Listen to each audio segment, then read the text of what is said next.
ঈদকে সামনে রেখে চোরাই পথে ভারতীয় পণ্য আনা ঠেকাতে সুনামগঞ্জে স্থলপথের পাশাপাশি নৌপথে নজরদারি বাড়িয়েছে বিজিবি। এই চেষ্টার অংশ হিসেবে সুনামগঞ্জ ২৮ বিজিবি রবিবার ভোররাতে সুরমা নদীর হালুয়াঘাট এলাকায় বিশেষ টাস্ক ফোর্স অভিযান চালিয়ে বিপুল পরিমাণ ভারতীয় শাড়ি, ক্রিম এবং জিরা আটক করেছে। আটককৃত পণ্যের সর্বমোট মূল্য ২,০৬,০০০ টাকা। বিজিবি সূত্রে জানা গেছে, রোববার শেষ রাতে সুনামগঞ্জ ব্যাটালিয়ন সদরের উত্তর পশ্চিম পাশে হালুয়াঘাট এলাকায় সুরমা নদীতে গোয়েন্দা তথ্যের ভিত্তিতে এই অভিযান পরিচালনা করা হয়।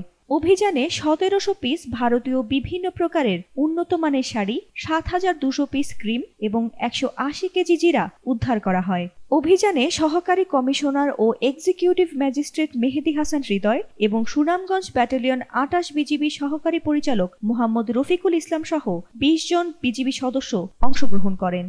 সুনামগঞ্জ বিজিবির অধিনায়ক lieutenant colonel AKM Zakaria Kadir জানান, ঊর্ধ্বতন সদর দপ্তরের নির্দেশনা অনুযায়ী আসন্ন ঈদকে সামনে রেখে চোরাচালান তৎপরতা রুখতে বিজিবির আভিযানিক কার্যক্রম ও গোয়েন্দা নজরদারি অব্যাহত রয়েছে।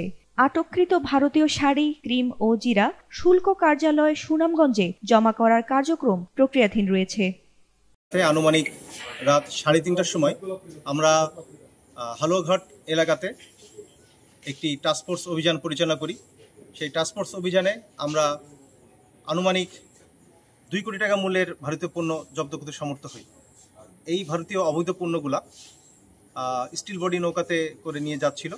তো সেখানে আমরা দেখতে পাই বেশিরভাগ আইটেমই হচ্ছে অবৈধ ভারতীয় কাতান শাড়ি, তারপর সেখানে ছিল জিরা এবং কসমেটিক্স আইটেম।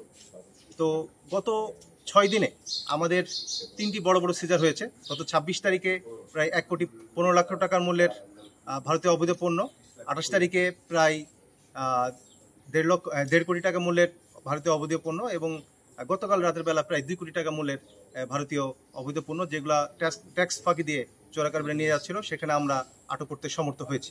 তো আমি বলতে চাই, এই ঈদকে ঘিরে যে চোরাকারবারিদের দৌরাত্ম্য এবং চোরাকারবারিদের যে তৎপরতা, সেটিকে রুখতে আমাদের কিন্তু আভিযানিক কার্যক্রম এবং গোয়েন্দা তৎপরতা অনেকাংশে আমরা বৃদ্ধি করেছি।